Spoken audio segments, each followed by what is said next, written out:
Class 10 HSLC Examination 2023 Subject Social Science समाज बिगियान आयदानि Objective Types MCQ and very short question answerनि फिननायखौ बेयाव आपल'ड खालामनानै होनाय जादों। Section A Number 1 Choose the correct answer of the following questions. गाहायाव होनाय सोंथिफोरनि गेबें फिननायखौ सायख'नानै दिहुन। Number 1 During which British victorious period the partition of Bengal took place? सोर ब्रिटिश भाइसरयनि खुंथाय समाव बंग बोखावनाय जादोंमोन? Correct answer is A. Lord Curzon. Number 2 Between whom was the Treaty of Allahabad signed? Allahabad गोरोबथाया सोरनि गेजेराव मुंसाइ जादोंमोन? The correct answer is C. Between Shah Alam and Robert Clive. Shah Alam आरो Robert Clive नि गेजेराव. Number 3 The Rowlatt Act was passed in the year. Rowlatt आयेनखौ दानाय जादोंमोन. बिनि correct answer आ D. 1919 मायथाइयाव. Roman 4 The Jointia Revolt of 1861 was led by 1861 मायथाइनि Jointia बिग्रायनायखौ दैदेनदोंमोन. The correct answer is C. Ukyang Nongbaho.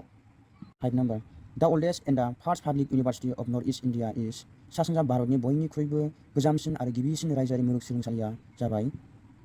The correct answer is C. Guwahati University. Guwahati मुलुगसोलोंसालि. 6 number The Gov recognized classical dance form of Tamil Nadu is सरकारजों गनायजानाय तामिलनाडुनि ध्रुपदि मोसानाया जाबाय. The correct answer is D. Bharatanatyam. Number 7 Which of the following is not a primary occupation? गाहायनि बबे गुदि जिउराहा नङा? The correct answer is C. Manufacturing process. शिल्प दारिमिनारि दिहुननाय राहा. Number 8 Which of the following is not applied to resource? गाहायनि बबे मोनसेया सम्पदनि बेलायाव जाया? The correct answer is D.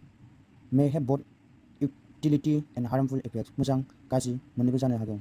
Number 9 What is the amount of carbon dioxide in atmosphere? बारमण्डलाव कार्बन डाइ अक्साइड गेसनि बिबाङा बेसेबां?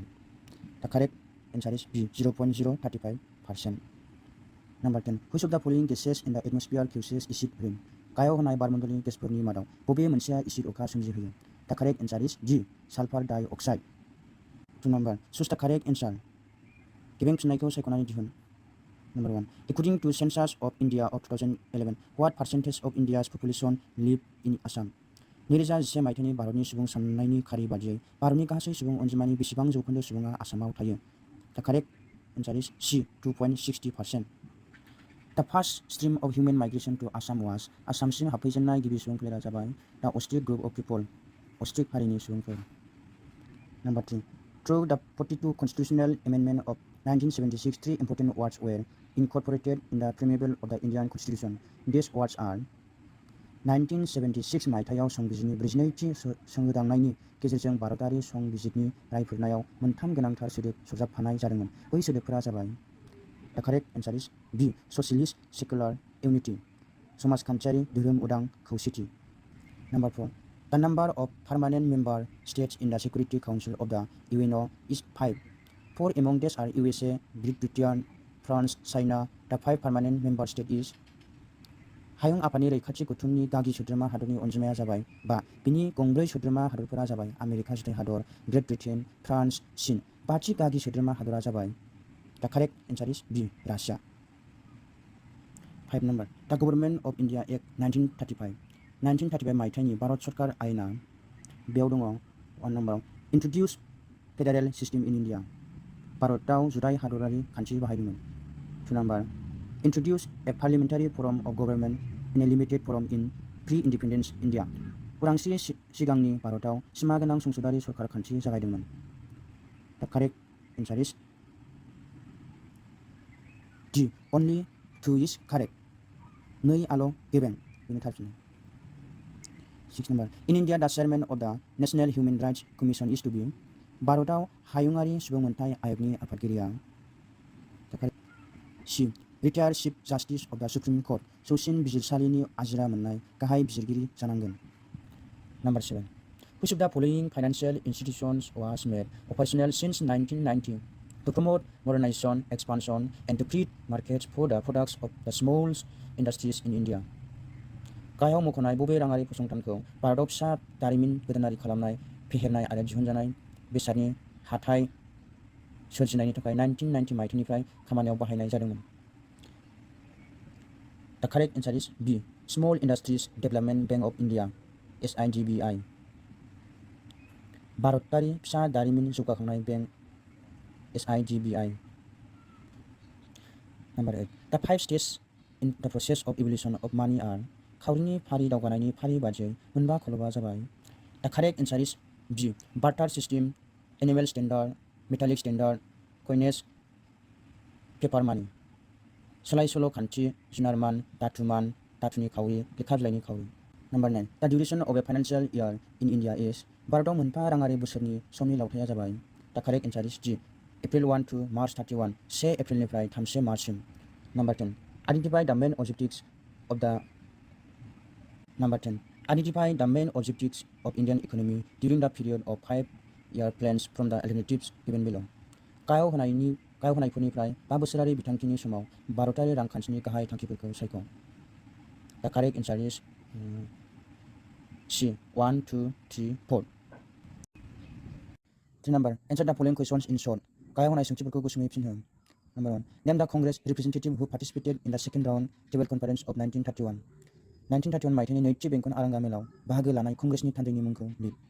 बिनि फिननाया जागोन Mahatma Gandhi. Number 2. Who led the revolt of 1857 in Assam? आसामाव 1857 मायथाइनि बिग्रायनायखौ सोर दैदेनदोंमोन? बिनि फिननाया जाबाय मनिराम देवाना आसामाव 1857 मायथाइनि बिग्रायनायखौ दैदेनदोंमोन. Number 3. Who was the first editor of जनाखि लाइसिनि गिबि सुजुगिरिया सोरमोन? बिनि फिननाया जाबाय Chandra Kumar आगराला. Number 4. Who wrote अर्थशास्त्रखौ सोर लिरदोंमोन? The answer is चाणक्य और कौटिल्यया अर्थशास्त्रखौ लिरदोंमोन. Number. Name the smallest ocean in the world. बुहुमनि फिसासिन लैथोमानि मुंखौ लिर. The answer is The Northern Ocean. सा लैथोमा. 6 number. Name the least densely populated district of Assam. आसामनि बयनिख्रुइबो गेसेंसिन सुबुं थानाय जिल्लानि मुंखौ लिर. Answer Dima Hasao. Number 7. Which yarn of Assam is famous in the world as golden silk? आसामनि बबे खुन्दुङा सनाथि खुन्दुं महरै बुहुमाव मुंदांखा?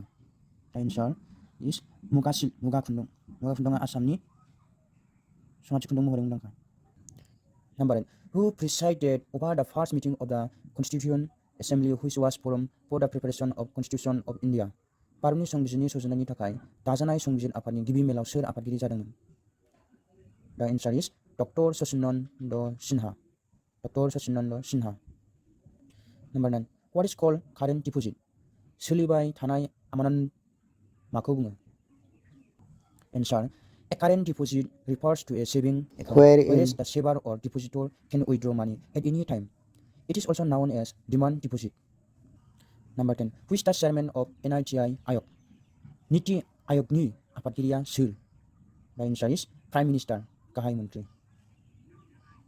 Number 4. Fill in the blanks choosing the correct answer from the alternatives given in brackets. बेन्दोंनि गेजेराव होनायफोरनिफ्राय गेबें फिननायखौ सायख'नानै लांदां जायगाखौ आबुं खालाम. Number 1. The demand of complete independence was raised in the dash session of the Congress. आबुं गावखुंथायनि दाबिया दैखांजादोंमोन कंग्रेसनि जथुम्मायाव. The correct answer is Lahore. Number 2. The British officer who died at the hands of public in the Pwjwngsha दावहा revolt was. फुलगुरिनि दावहानि बिग्रायनायाव रायजोफोरनि आखायाव थैनो गोनां जानाय इंराज बिबानगिरिया देशमोन. The correct answer is Lieutenant Singer. Number 3. The International Yoga Day is celebrated on. हायुं गेजेरारि योग सानखौ देश खालाराव फालिनाय जायो. The correct answer is 21 June. Number 4. World Environment Day is celebrated on. Yes. मुलुगनां आबहावा सानखौ देश खालाराव फालिनाय जायो.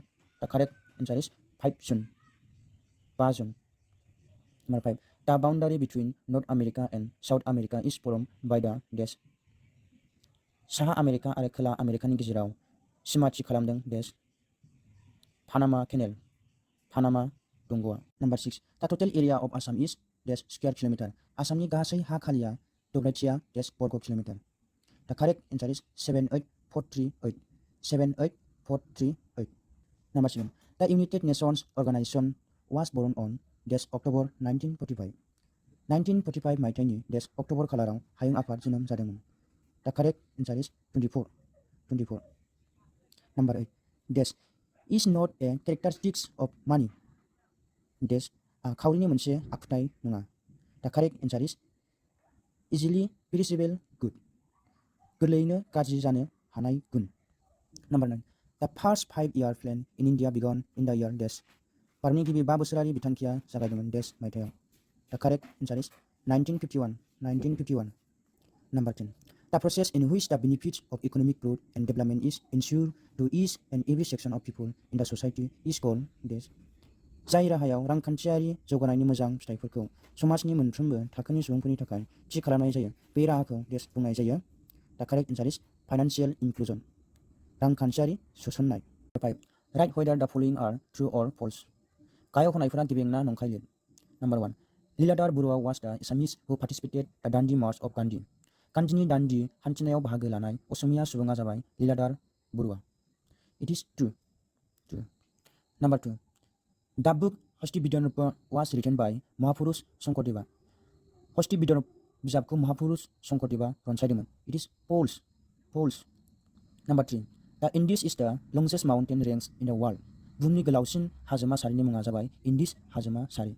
It is true. True. Number 4. The full expanded form of CTBT is Comprehensive Test Block Treaty. CTBT नि आबुं महरा जाबाय Comprehensive Test Block Treaty. It is false. False. Number 5. The issue of paper currency in a country is the monopoly right of the central bank. गंसे हादोराव लेखा बिलाइनि खावरि सेबखांनाया मिरुआरि बेंकनि एखुथा मोनथाय। It is true. True. Section B. Descriptive type question. I am solve only objective type question. This is a descriptive type. I did not solve this question. Number 6, 7, 8, 9. आरोबाव दङ 10, 11, 12, 13, 14, 15, and 16. This is the last question. Thanks for watching.